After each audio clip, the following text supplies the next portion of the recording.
nhớ rong tan học của trồng phong cho dư trồng lông cho sai sợ đời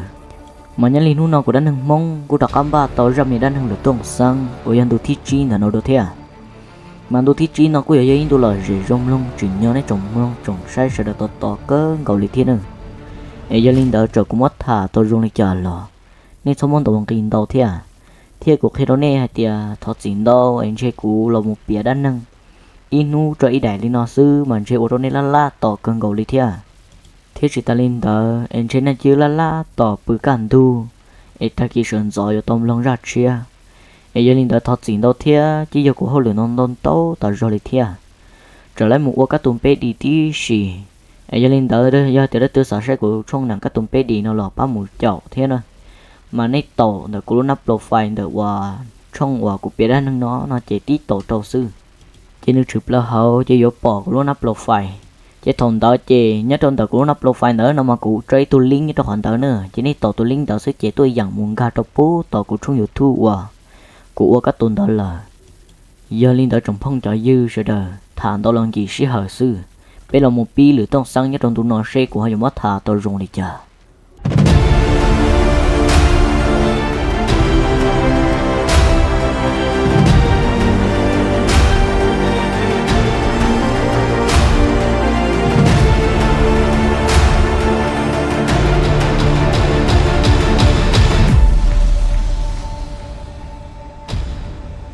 nhớ cho thầu lúc chơi nhung thì lúc sĩ hận tờ lửa tông xăng tàu một đạn đen nhớ cho bố đẩy tôi chỉ đen đã là cá ròn rồi vậy thầu lúc chơi nhung thì lúc sĩ hận tờ lửa tông xăng một đạn đen nhớ trong đá sư yêu cho cú trở bay bỏ tôi yêu ở giờ yêu bao nhiêu là ba thằng đó chỉ lửa tông xăng là chỉ lấy tao là một sinh tổ sĩ tùa dẫu mà chẳng cơ gầu lì chỉ trình tế đá sư chỉ lửa tông xăng của tao mua yêu ở giờ yêu bao nhiêu thế nó tròn nửa cho mấy răng chỉ lăng đờ tôi tan thọ gì giờ bao nhiêu tí xì chỉ là trí lăng gò họ nhớ là trong đấy tôi dâm lo lỡ nó mà tụi lom lon tờ tôi sợ chờ thiết tôi cờ thọ lửa tông xăng thằng đó chỉ lửa tông xăng chỉ tôi trên được chưa xì là thằng nó chỉ lửa tông xăng chỉ ta lên đó là lửa tông xăng của chỗ mua tôi nhu tông đa rồi đừng cả trò cả là một triệu là số thia thằng đó chỉ nói chỉ tôi đi cho xì xin hôn đó là mù chỉ lửa tông xăng của trò cả là một trò bố bể rò bể no là chỉ thổi lửa tông xăng là một nhát bù bể rò bể no sư chưa trả nhát tôi on hút nhát cho hồ rò cũng chỉ mua hoa lửa đã chịu ủa liệt tế là ủa ta là chỉ mua đã chịu ủa là thia thiết chỉ ta linh tạo là rong gò nhát cho hồ rò là cũng chỉ mua đã chịu xử xí li là thia chỉ lửa tông xăng cũng cho xia là thia nó nữa chỉ nhớ là trong nun đó lửa tông xăng tập lầu trẻ tua chỉ là thắt trả lý pé mongอยู่ใบตบล้อมงđó là thia chỉ cho năng ủa liệt là tê là cú là rò là thia nó nữa chỉ là trong sáng tập lại bài trong sáng đồ no xả nụ bài trong bố tiệc ăn tu ở chạy sát đâu hỏi sát mà trồng tì như trong bút tì sư nhớ trong khoản tờ chỉ trước khi tao đó lửa trong sáng hay tiệt sao có ăn chi như trong tì là sát thì nó chè giờ sát chúng mua kẹp phở xì họ sát trồng tì như trong bút tì thì ta tao mua kẹp phở xì thế ta tao mua tao mặn nhả như trong sát tì ấy còn lửa trong sáng mang được trồng một ba non ta thằng tao chỉ lửa tông xăng chỉ tốn chụp ly chỉ lấy tao là mua hay cho lửa tông xăng cỡ lửa tông xăng cả chỉ mang chẳng đông muốn gì rên gì rồi thế là mùa gì tên gì chờ ta trả linh đợi là ít chẳng trả rên đó mà đó là mùa một trẻ nó chỉ thằng tao lửa tông xăng tôi nhiều xía hàng chỉ lửa tông xăng người chỉ lấy tao đó cá lệ phiền lòng cá cho hồ trẻ người tao hay cho nửa nỉa thế nửa tao hay cho nửa pon nỉa thế con nỉa thế nỉa nên nhỏ nữa, ấy cú vừa mù gì tên gì chờ theo mù gì nhớ đập bé sát thế chờ nó sư, cú truyền đề thế à, để cơ nó là thắt trả lý ý nhiều lúc lý sư, ở giờ thì truyền đề chỉ thắt trả lý cầu truy nô sư của đó là một giờ đâu là chế nó là, mà giờ linh đó nên nhỏ nữa, nên nhỏ nó chỉ thế tên mi tu mi nhỏ thế à, ấy gọi là số cái khí đưa, thế chỉ ta lên đó nó là gọi là bán nè, cứ để sẽ tàu ô tô lửa nhà rò ô này ô chỉ tàu nữa. Thằng đó lửa tông xăng hay ta linh đạo sư chỉ lửa tông xăng chỉ lì tao là một ba nó luôn ra ta chỉ nên bơm mòn ta kỳ sơn gió sư lửa tông xăng chỉ lì tao khỏa kia nó luôn na khởi công thiên rồi trâu tổ lăng có trăn ta ở giờ trăn ta nữa nào mà nó chín rúa xía sư nó nữa mà cái trăn ta ở chỉ tàu rong câu thì cái trăn ta ở tròn tre thì một chân chắp lò lì chỉ thằng đó lửa tông xăng chỉ lì tao bằng ga kia nó chỉ tổ lăng có trăn ta nhưng tao bố bể quá nó chỉ lửa tổ lăng có lô tha khởi công nó mà tê tua tí nắng nó mà tha nắng thế tha khử con nó mà chứ là một chỗ ok mà tụi năng quá nó mà nếu lúc tha nắng thế tha khử con nó chè nhiều nhó nhiều nó nè việc khó tiền nhiều mua nhiều cho đá khử con thế à chỉ thầu lúc nhưng thế lúc sườn đó làต้องsáng tôn chè kia phải đâu phải to thế chỉ li phải mua kia là xì đan đa phải lò chứ là một khi kia say mà như đan đa ở chim lúa mà chơi cơ ngồi lì chỉ thằng đó làต้องsáng đó có món trần có đồ ná là chỉ nhớ là trong lúc sườn đó chỉ làต้องsáng bọn nè ba ta sư chỉ làต้องsáng chỉ li tao là muốn chè kia nữa tụi chỉ năng đâu thế tao là một nia nữa tụi bọn nè ít bà ta thế là một khởi nữa tụi bọn nè ta thế chỉ ta lên đó nữa chỉ li tôn chè kia nữa tụi chỉ năng đâu rồi là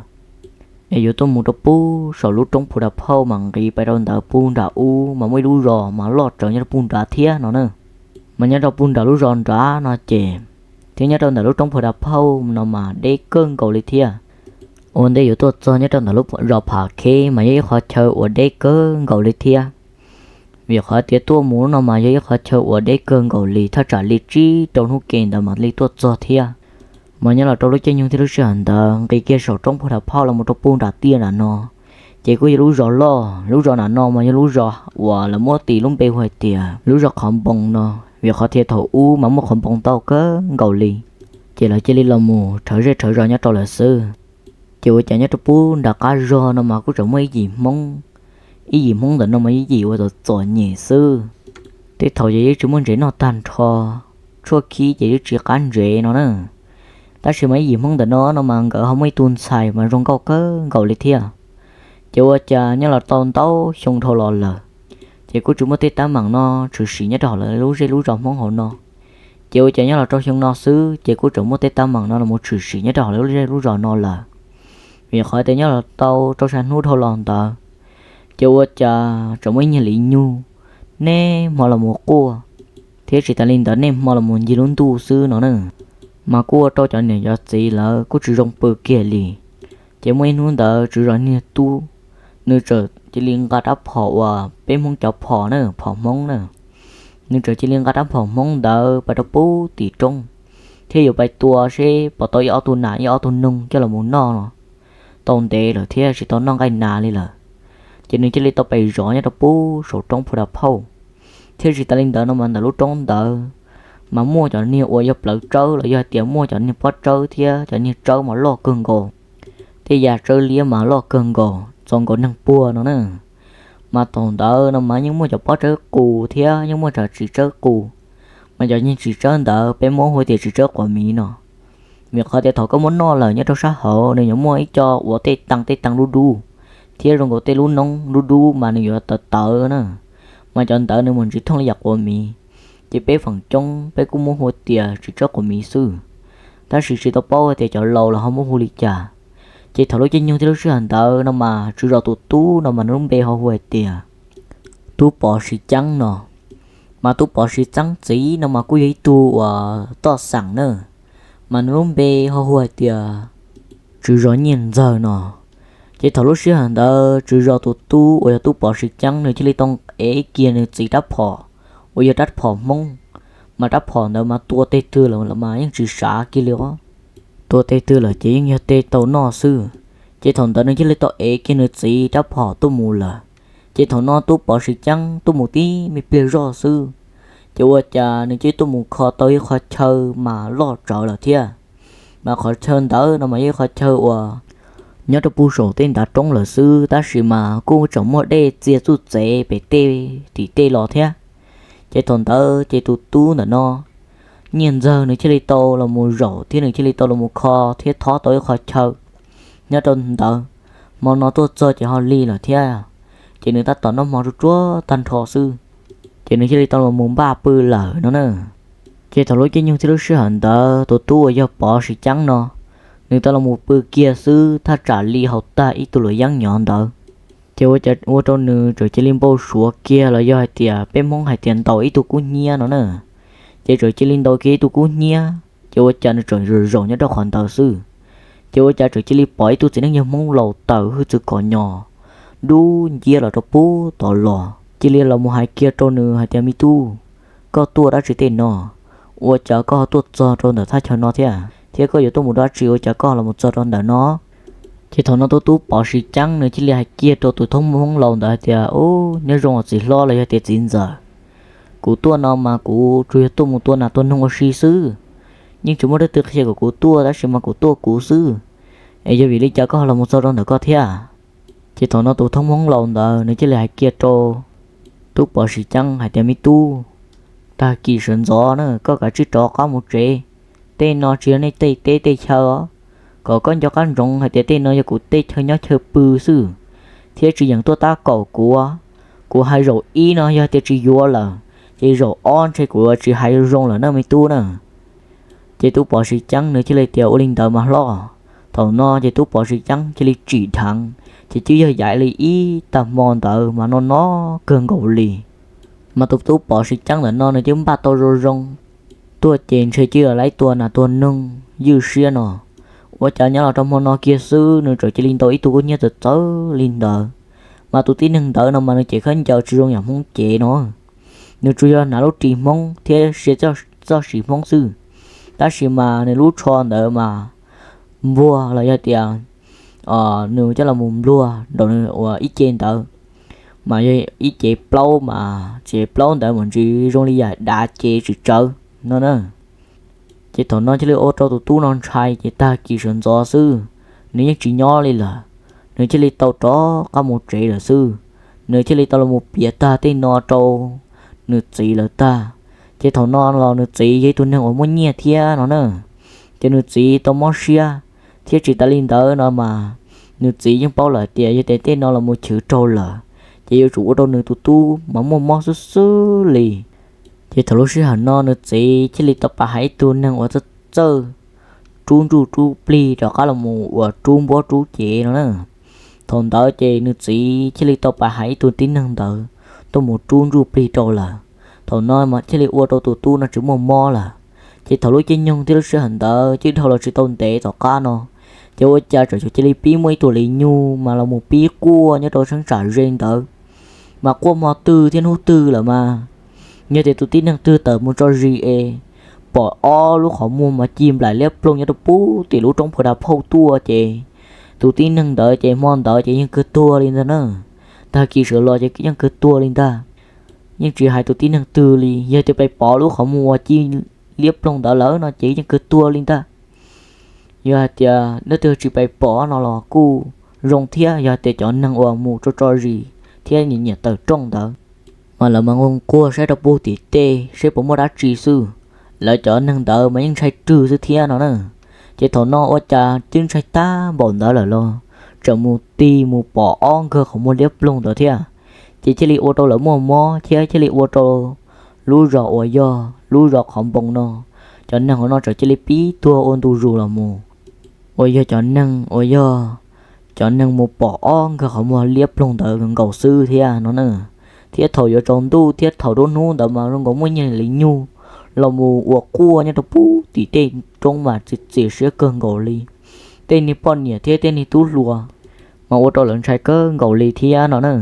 họ nhớ là trong đó tên như chỉ chế và sẽ tự do lỡ nó chỉ là cô chỉ ô ly trà thiết cô chỉ sai thiết đã sẽ mà giờ tiền đó từ bài bỏ cơ họ mua liệp lông đó là chỉ những chủ chỉ sư liền ta chỉ thầu lúc chỉ những thứ lúc sẽ ở nó luôn thằng đó nó chỉ nhớ trong đặc rồi nó chỉ mấy cuốn nhiệt gì nó nữa mấy cuốn nhiệt gì nữa nó mà người tôi mới tuôn xài người tuôn xài nữa nó với tuôn xài rong câu thì gì lưu hàng lì nhiều khó lo tôi mù với tuôn nâng của rong câu chỉ tôi một lần đầu kia lì việc họ thì tuôn xài nó là nhiều khó lo tôi một tiền rong câu sư chỉ tôi mới tuôn mong tôi thả trở lại sát thả một tư là ít nhiệt gì nó với ít nhiệt gì cho nhẹ sư chỉ là những chỉ cá tôi thả gọi tên xài li việc hỏi tên này tên gì tên bỏ tên giờ là mà những chữ lúa thì phải thả mà chỉ rằng phải thả cho món giò nhẹ nữa chỉ rằng phải thả cho năng lúa mà nên lúc năng chơi rong mùi toàn tê nữa giờ thế này phải thả cho năng lúa nó mà in toàn tê nó mà này cho năng hiểu chỉ rong nữa mà giờ thì đó từ giờ sát to tổ tin năng và nó cá bự cá hả rong sư nó mà chủ phải thả tổ tin năng mới nhiều một muốn gì lô nu nữa mà tên lồi mà những chữ li nó cường gầu cho tên tu tên xài thia thằng đó chỉ những chú một tua cá thả tụi xài nó kia li lu tuần sai nó mà nó luôn bê hồi tiền mày đâu nó họ nên nhận được gì nó chỉ luôn bê hồi tiền ít nhiệt gì xa xa nó chỉ muốn in hôn tờ chỉ lăng nhẹ thế lăng gì thế nó trâu tuần sai là bê lăng mùa tê nó nữa cho chồng một cho nó bố tỏ trẻ tê sư cho cháu mấy tu luôn từ sợ là một rộng nhất là tỏ mà tu luôn tờ nó mà nó nhung tàu cơn gầu li là thế chỉ ta lên tờ nó mà tu luôn tờ nó nhung chỉ ta trả li năng gò bé đâu biết cho xong tờ là rồi tí bằng như đó bố tỏ trẻ tê tỏ ta tỏ mai ấy kho ta chỉ cho là một non như đó tỏ sư thằng tờ lăng nhẹ thế cho nhẹ tu một cho tròn tờ rồi chỉ li hu kia thì ô tu lùa có bao nhiêu mong ngỏ thằng tờ chỉ nên chỉ li tôn tì kia tua mà nữ trắng ta lại thế nữ chỉ li thì ô của do mong cơ thằng tờ chỉ ý niệm gì ôi cha sa nó có một tròn tua cái chỉ li thì có nhớ họ thứ tua nào ôi cha riêng trong con gì có trái plug su thằng tờ chỉ nên chỉ li thì do cơ mà của trái plug gầu li của nhiều khóa tô bố đầu lú ròn đầu tua sư ấy giờ lên tờ chỉ tao nu nè ấy nè bỏ mỏ ấy giờ tao nè không mỏ thía nó chỉ thọ nè không mỏ nó gì ôi cha cuối lo ton tao nu nó trái plak gầu li là thía thằng đó trên cỡ chỉ lấy tiền min sai thôi không mỏ nữa co chắc là một trâu tụt luôn nó gì ôi cha ria tụt luôn nó trái plak gầu li thía thầu nó chỉ tuần sai mấy đâu nếu chỉ lấy tao thầu kia tới bom mỏ mấy nhưng cứ đôi chấm lông trâu thiên rồi trâu thầu kia tới po gì rồi rau lần ta ta chỉ mà ôi cha là môn thua chỉ rong cũng mới cho có cho sư thiếu mới cho trẻ sư chỉ thầu nó chỉ ý niệm gì ôi do ý niệm gì xa nó ngỡ chỉ lấy tiền mi tu bé giờ nhẹ bé chỉ mua và nhẹ thế chỉ mua muốn nồi chỉ mua rong va rong trẻ cứ tin trăm mong lò là nun du bé cơ gầu lấy thế chỉ ta linh đỡ nó lò bây giờ cô chỉ tao nó cắn hàng rong lấy dạng lăng lửa tù thế à, ấy chờ bên thì mỏ tôi lên nó món rồi có cho sẽ là có lán nó, ấy chờ cho xia sao tù xí nữa, thằng đó chỉ tụ nó chẳng chỉ là thì rong cơ gọi lên là, ủa nên chẳng mua rong mua mỏ lên nó đâu cũng nó chê, cũng chỉ rong xia cơ gọi chỉ cho ta lên là nữa, ấy lên đầu nên cho cơ gọi lên, thằng đó chỉ tụ luôn mua bỏ món đó nó, chúa tan thọ sư chỉ tụ luôn nó chẳng chỉ li to mỗi kia họ sẵn đỡ có được chuối con tàu thế à ta trả ly cho ít trên hàng nọ thế à nếu thế li tàu cho các món khử chuối đếm lông trơ mà trong còn nửa món khử chia họ đếm lông trơ mà trong còn nửa khử nia sáng đó sáng trăng trong còn nia chỉ cho khử đi thế à trong còn nó sạch tệ mà trong còn ủa chỉ tàu rồi thế à trong còn chả ta đi nó nữa chỉ thằng nó mày đỡ gì nếu thế li tàu nu cho tụi luôn nói tiền mi tu ủa li cha nó có sạch tệ là ủa li cha cũng chia mà trong có sạch tệ nữa co mà do sạch tệ ở trong cổ giật xả thế trong cổ mà ta mảng đã chỉ cho có sạch tệ coi là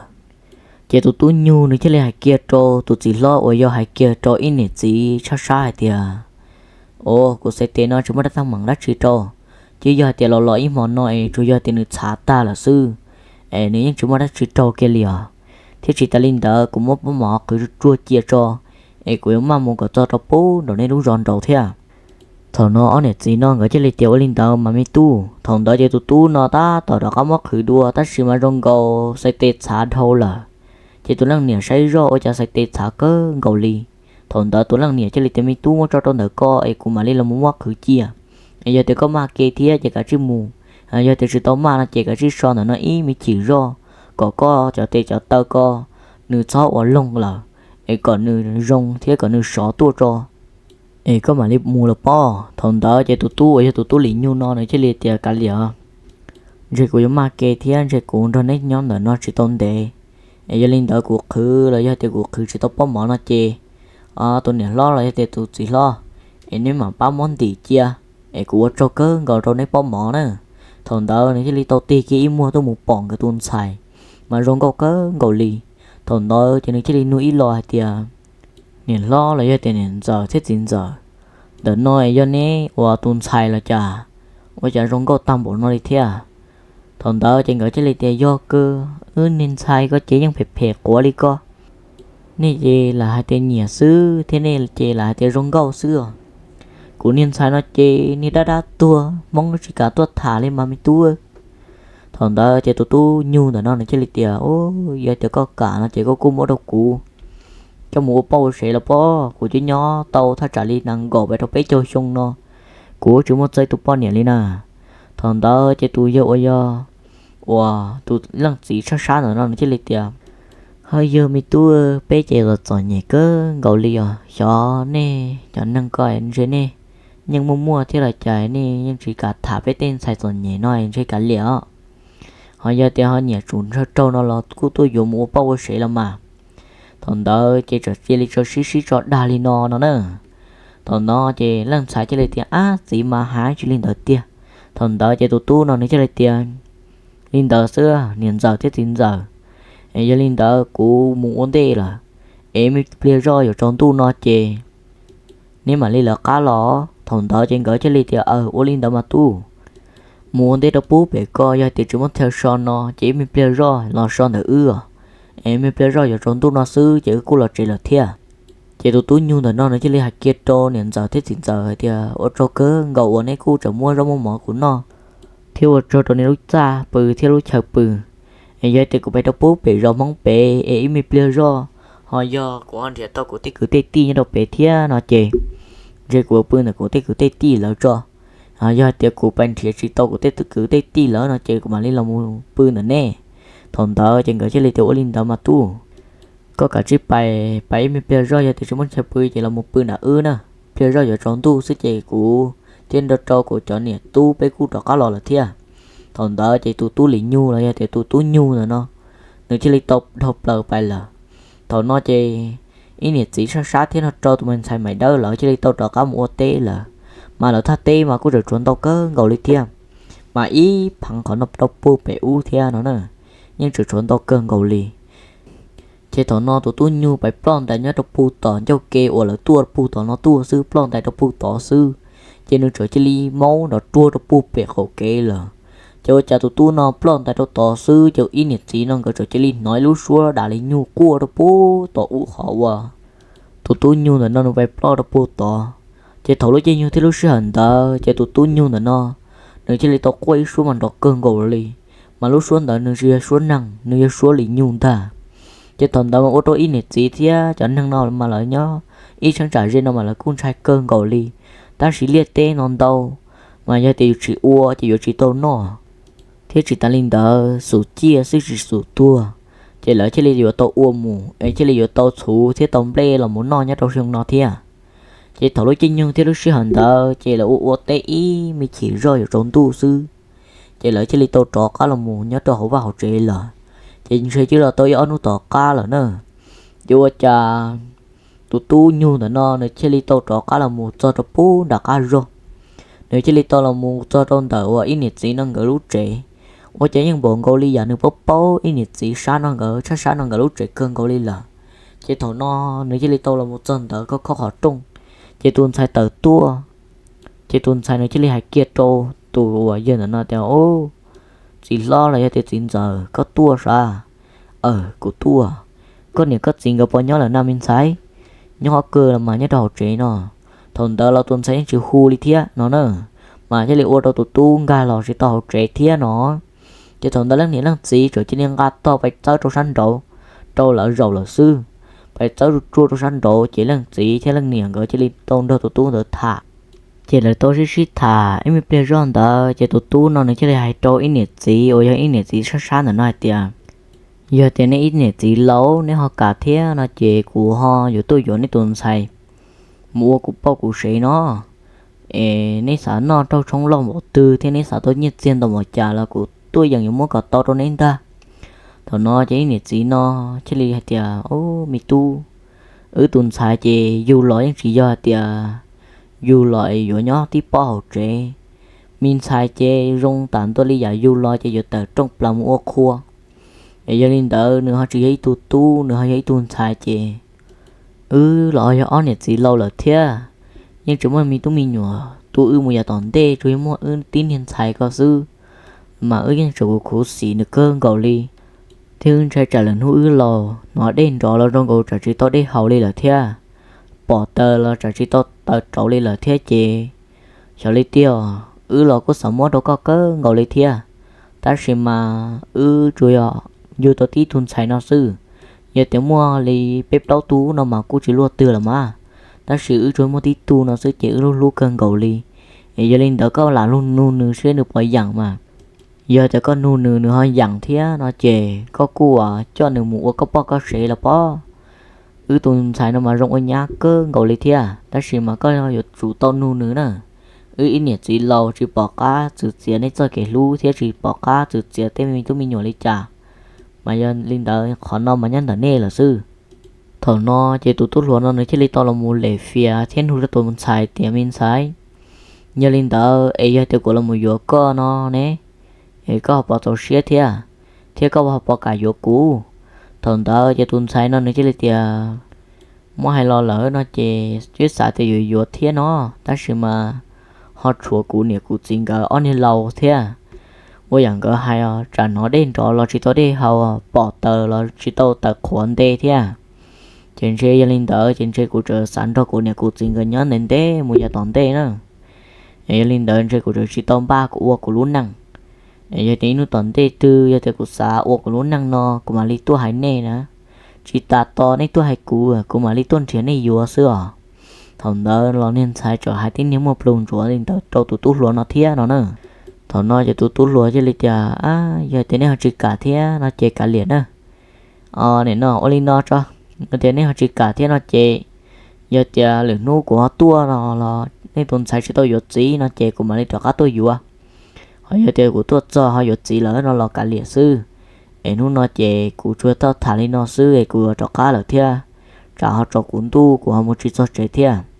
thằng nó chỉ ít chỉ cho sáng là nó cái chỉ lịch tiền oli đâu mà mi tu ta chỉ cho trò mù mà chỉ ở trốn tôi là chỉ là muốn cho bếp bữa chuyện nói nó mỏ thế hậu đây ta cho ấy ta chỉ sợ gió có mà đi mù là bó thằng đó chỉ tụt tu ở do tụt tu nhu nó chỉ lấy tiền cả lìa chả ta cầu nè thế ấy linh đó của mà mù thế của mò lử thế chỉ của mà mù ua mà tụt tu nhu nó mà nó chỉ xả tới lúc gì phê hay tiền này tua và gì thiết đi có tao tuân sai nó tới tua cho gì trên này giờ ua có tuôn sai non chia nữa on các khó mua chế thằng ta nó mà lấy cho tuôn sai nó tuôn rút tụt pi là một ua và bên nhà sư thía nó nữa mà tôi giờ ôi lý nhung từ nó mà mua lúc xếp phê cơ gọi nhớ thằng lúc xếp thía chế thằng lúc chính nhân thì lúc xếp đó lý nhung chế đi tàu trò cá là chế thằng nó của trò cá là một ti là một thảo trong đời lực tông xăng thằng lúc xếp nó chế lực tông xăng chế tuốt cho nhau trò pu đợi lú rò mông lú rò tờ mà quy lú rò chỉ đã chỉ lấp ở chơi thia mà lú rò tớ nó mà lú rò và mẹ ai sư thia nó nè mà lú rò tớ nó mà mua thà trả ly lâu chỉ gì không một trái sư chỉ nhớ là trong món nó chỉ được tông sáng chỉ lấy tao là một bông nhớ đầu lú rò nó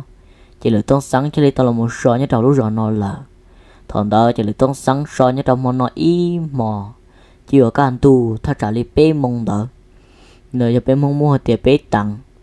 thằng đó chỉ lựa tốt sáng cho chơi lên tàu ít tụ cú nhia thêm bao sủa đó có bệnh gì nữa gì tổ lăng cua thằng đó nữa gì tổ lăng cua chỉ là kia đâu nữa thì mi tu có gì thọ gì đâu thế một chả có gì lúc gì chơi thì chỉ là một ta lên tàu là ấy lên tàu có nhỏ thế nó chè có yếu chủ ua đã chỉ là yếu chủ tí rong ua nữa thế chỉ ta lên tàu là cú chỉ nhớ trò có lúc chè thế cũng mà đi ba co sao có đã có rơ có sao ta kể chỉ xía thế thế chỉ để tận thế non chơi của lúa chế là do tiền của tung chú tụt pli yêu trình cho có nhon đề em chơi của em cho có nhon thắt trả li ý xong tao bây đó xong đời sư em chơi của tung chú pli mà hóa sư yêu muốn cho có yêu vào cày nhớ đâu po wow đu xe thấy trâu là mà gia linh tao mi tu còn nó to nó mà có chuột tao sai chỗ có tụt khang thế chỉ bảo à tiệt chỉ lịch ta kỳ mù ấy mà đã chỉ trừ gì đâu cơ mà có chủ tao chẳng pha sắp lỡ nữa vấn đề có một số đập bù đầu lú rò phải đập phao nó đập bù đầu co lú rò đầu co nó mà nó muốn hùa thì lú rò khom bông nó mà lú rò đầu co nó mà tại sao nó đã toàn gì kẻ toàn nhỉ mà gia linh đến ta kỳ sơn gió các cái chữ mà chẳng trong một cái số đập bù đã lú rò đầu co là gì thì lú rò bù tỉ co nữa thằng đó chỉ được tông sáng cho lịch đầu linh đó mà gì thằng đó chịu trả lực tông sáng chỉ lấy tàu trọ cá chỉ lo chỉ thầu lối chơi nhung theo sợ nó lực tông sáng này chỉ lấy tàu sạp hơn nặng chạy kia nặng tự tin nặng đau tô mù lờ vấn đề là một số trong đầu lúc trống của do lúc trống phải phao theo nhá trong đầu lúc rõ khổng bông nó chỉ có dùng gì vấn đề dùng tôi một số mà lửa tông sáng nhỏ của tôi muốn cho đá kê xứ thế nó nè mà trời tôi muốn la lên o lú ròn gì mà lú ròn thi pe thì lú trong thi pe mà chỉ là giờ lú trong phật phâu thì lú ròn thi pe mà chỉ là lú ròn khom bồng mà giờ lên nó trồng phong trời dư sợ đờ nhớ trâu lửa tông sáng đồ nợ nó của chắc là sáu chỉ li nó xứ giờ lên đờ nên mà băm lông lửa tông sáng đồ thi trâu rồi tờ nó tòn tê nó thế à thì lửa tông sáng đồ thi trâu tòn tê nó mà mua cái sĩ tờ trả xin đầu sĩ tua giàu mua chẳng cơ gọi lên thế mà giờ lên đờ trồng phong trời dư sợ đờ em nên mà bà xia sẽ trâu lửa tông sáng nhớ trâu tụ rồi nó tòn tê nó là giờ tiệm lông lửa tông sáng tụ rồi nó tòn tê nó bên mà lấy xin chỉ chọn chế lục chia tòn tê nó ở trong đó